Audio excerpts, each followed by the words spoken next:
है और बुद्ध की जो व्यवस्था है वो जानने की है, वो चमत्कारों की व्यवस्था नहीं है। अगर बुद्ध की व्यवस्था पे चलना है, बुद्ध के मार्ग पर चलना है तो आपको जानना होगा, मानना कुछ नहीं है। बुद्ध ने भी कुछ कहा है तो उसको जाने बगैर नहीं मान सकते आप। कहना आसान है, लेकिन उस बात को प्रमाणित करने के लिए बड़ी मेहनत करनी पड़ती है।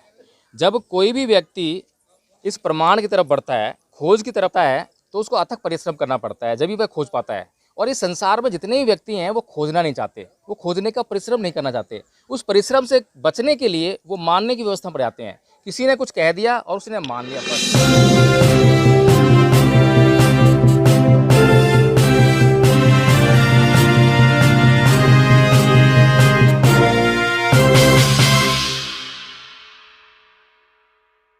एनबी न्यूज़ 24x7 नीलम बोध के साथ। और आज है हम नेपाल की धरती लुम्बिनी। जी हाँ, वही लुम्बिनी जहाँ पर कि महाकाणी तथागत बुद्ध ने सिद्धार्थ के रूप में जन्म लिया। आज मेरे साथ एडवोकेट जय भीम प्रकाश जी हैं। उन्हीं से जानना चाहूँगी कि भारत की धरती से आज वो नेपाल की धरती पर आए हैं। सर, आज आप यहाँ पर आए हैं तो जानना चाहूँगी, जो पीछे मेरे अशोक स्तंभ है, इसका क्या महत्व है? देखिए नीलम जी, भगवान बुद्ध ने जब ज्ञान प्राप्त कर लिया तो उनके प्रथम उद्गार थे कि अनेक जाति संसारंग संधा विसंग अनिविसंग गह कारक गवे संतो दुखा जाति पुनः पुनंग गह कारक दिठोसी पुनः गेहंग न कहासी सब्बा ते फासुका भग्गा गह कूटंग विसंखितंग विसंखार गतंग चित्तंग तड़हानंग खय मज्जगा। ये प्रथम उद्गार थे भगवान बुद्ध के, जब उन्होंने जो है ज्ञान प्राप्त कर लिया। इसका अर्थ ये है कि मैं अनेकों जन्म तक जो है इस संसार में भटकता रहा, खोजता रहा और बार बार जो है दुख में आके पड़ता रहा, दुख भुगतता रहा। और अब मैंने जो है उस तरह का अंत कर लिया है, उस तृष्णा का अंत कर लिया है और अब मैं उससे मुक्त हो गया हूँ। और हे घय कारक, मैंने तुझे देख लिया है, यानी तृष्णा को देख लिया है, अब तू जो है दोबारा घर नहीं बना के। तो कहने का अभिप्राय ये है कि ये वो स्थान है जहाँ पर तथागत बुद्ध ने सिद्धार्थ के रूप में जन्म लिया और फिर से एक बार इतने जन्मों तक दुखों को भुगतने के बाद अपने अंतिम जन्म में प्रवेश किया और इस जन्म में प्रवेश करके उस ज्ञान को हासिल किया जहाँ से उन्होंने उस दुख का जो कारण है, असली कारण जो है तणहा तृष्णा, उसको जाना और उसका अंत करके अपने जीवन को इस दुख के चक्र से पड़ने का कारण बन रहा था, तृष्णा कारण जो है उससे हमेशा हमेशा के लिए मुक्त कर लिया। तो नीलम जी, अभी हम लोग जो है इसके भीतर गए, जो स्ट्रक्चर आप देख रहे हैं यहाँ पर जो है, यहाँ पर ये जो स्ट्रक्चर आप देख रहे हैं, ये जो पिलर है, ये सम्राट अशोक ने बनवाया था। और सम्राट अशोक ने जब कलिंग युद्ध के बाद बुद्ध के धम्म को ग्रहण किया, जानने के बाद, तो जहाँ जहाँ तथागत बुद्ध का संबंध किसी भी चीज़ से था तो उसको संकेत के लिए वहाँ उसने कुछ ना कुछ निर्माण कार्य किया। तो इसी तरह से अभी हम अंदर गए थे तो अंदर बहुत बड़ा स्ट्रक्चर है जो कि ईंटों के द्वारा बनाया गया है। बड़ी बड़ी ईंटों की दीवारें हैं जो कि गारे में उसकी चिनाई हुई है। अब वो बहुत ही छत विछत अवस्था में है और वो जो स्ट्रक्चर है वो उस पर लिखा भी है नेपाल सरकार की तरफ से वहाँ पे जो है कि 3 BC century 3 BC to 7 century, इस तरह लिखा हुआ है। यानी कि जो 3 BC है उसका मतलब है कि तीसरी शताब्दी ईसा पूर्व, जो कि अशोक का काल है। ठीक है, तो उसने जो है यहाँ पर जो है ये निर्माण कार्य कराया और जब उसने ये चिन्हित कर लिया कि यहाँ पर जो है तथागत बुद्ध का सिद्धार्थ के रूप में जन्म हुआ था, तो उसने यहाँ पर जो है इस एक ऐसा ही मंदिर बनाया होगा जैसा कि बुद्धगया में मंदिर है। हालांकि जो बुद्धगया का मंदिर है वो चट्टान को काट के या पत्थरों का बनाया हुआ है, तो वहाँ पर जो है उस पर ज़्यादा प्रभाव दिखाई नहीं दिया। वो वैसे वैसे स्ट्रक्चर जब निकाला वहाँ से खुदाई में जो है तो वैसे वैसे निकल गया।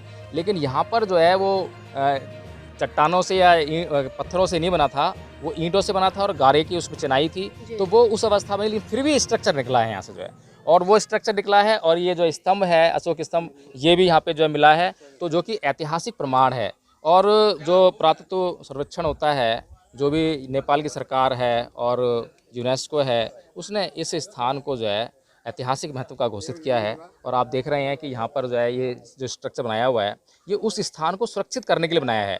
अंदर जो है कोई भी निर्माण कार्य नहीं है। ये 4 दीवारी है, सिर्फ ये 4 दीवारी जो पक्की है, इसके अलावा जो अंदर जितना भी निर्माण कार्य हुआ है वो टेम्प्रोरी है, यानी कि लकड़ी का बनाया है। और उसको जो भी स्ट्रक्चर है उसको सपोर्ट देने के लिए जो पाइप हैं स्टील के वो लगाए हैं। और सारा जो चलने का, जो देखने का है, वो सारा टेम्पररी है और बहुत तरीके से उसको जो है बचाने का प्रयास किया है, संरक्षित किया गया है। सर ये भी जानना चाहूँगी, जिस तरह से हम अशोक पिलर देखते हैं, हम कहीं भी देख लें जहाँ जहाँ पर मतलब महाकाणिक तथागत बुद्ध गए हैं, वहाँ पर उसको स्थापित करने के लिए सम्राट अशोक ने इस तरह के पिलर बनाए और उन पे जो पाली भाषा में लिखा गया उस समय का जो भी संदेश है, आज हम देखते हैं कि जिस तरह से हम देख रहे हैं, क्योंकि एक संस्कृति की लड़ाई मची हुई है, तो लोग कुछ कहते हैं कि जो संस्कृत है वो प्राचीन भाषा है, लेकिन कुछ लोग ये भी कहते हैं कि जो पाली है वो प्राचीन भाषा है। तो ये सर जो भ्रामक स्थिति है, इसके पीछे कारण क्या है, वास्तविकता में सच्चाई क्या है?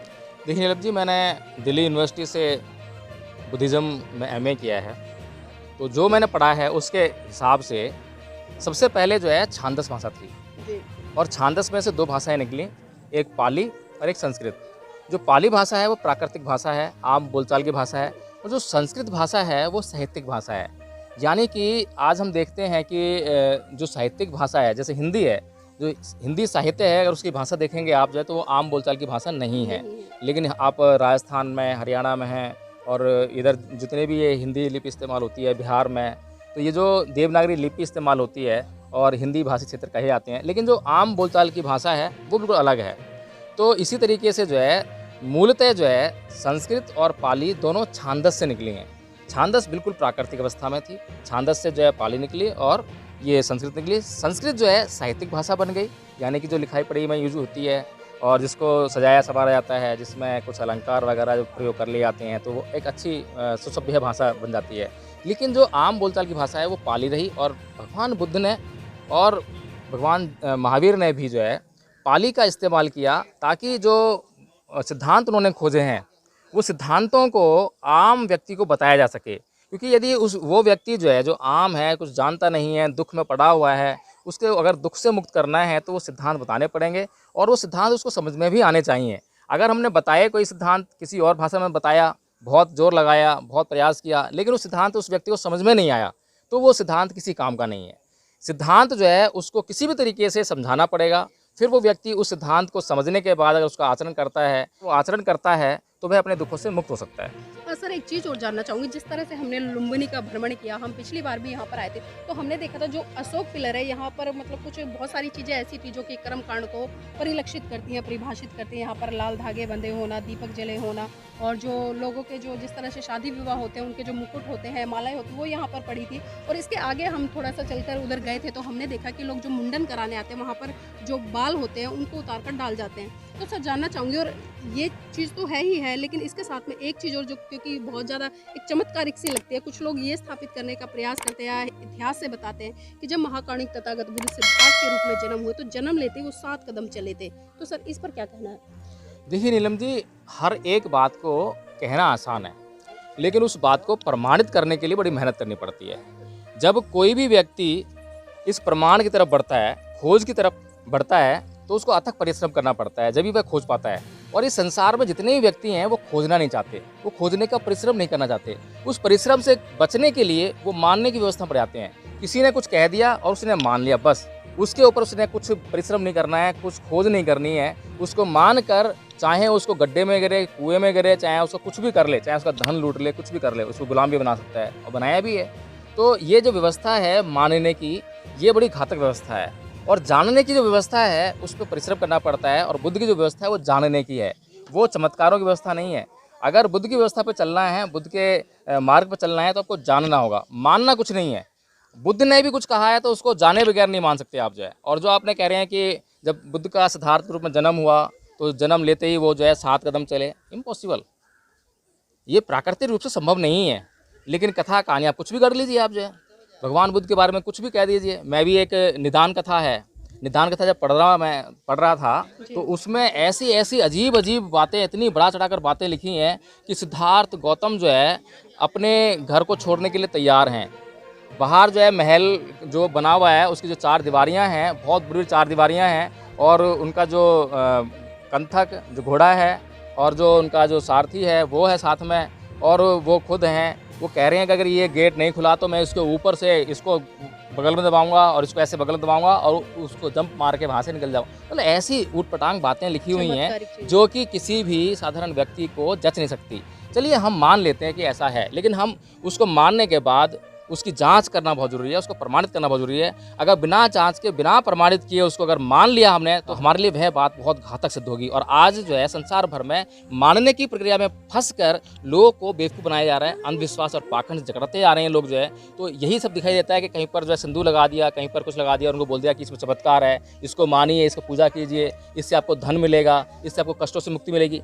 धन ऐसे नहीं मिलता है, धन कमाने से मिलता है। कष्टों से मुक्ति ऐसे नहीं मिलती है। कष्टों से मुक्ति पाने के लिए आपको शील का आचरण करना पड़ता है, अपने व्यवहार को शुद्ध करना पड़ता है, जब आपको जो है कष्टों से मुक्ति मिलती है। जी, बहुत बहुत धन्यवाद सर आज की इस चर्चा में जुड़ने के लिए, और बिल्कुल स्पष्ट कर दिया जिस तरह से महाकारुणिक तथागत बुद्ध ने भी कहा है कि आप किसी भी बात को इसलिए मत मानो कि बड़े बड़े लोग कह रहे हैं, किसी बात को इसलिए मत मानो कि वो बहुत बड़े धर्म ग्रंथों में लिखे है, किसी भी बात को इसलिए मत मानो कि उसे बहुत बड़ा समूह कह रहा है, बल्कि आप उस बात को तब मानो जब आप उसको अपनी बुद्धि की कसौटी पर खरा उतार लो और उसमें जांच पड़ताल करके पूरा निर्णय पर पहुंच जाओ कि ये बात सही है, इससे हमारा कल्याण होगा, परिवार का कल्याण होगा और समाज के कल्याण के साथ साथ में हमारा देश का भी कल्याण होगा। तभी आप उस बात को मानो, अन्यथा उस बात को वहीं का वहीं छोड़ दो।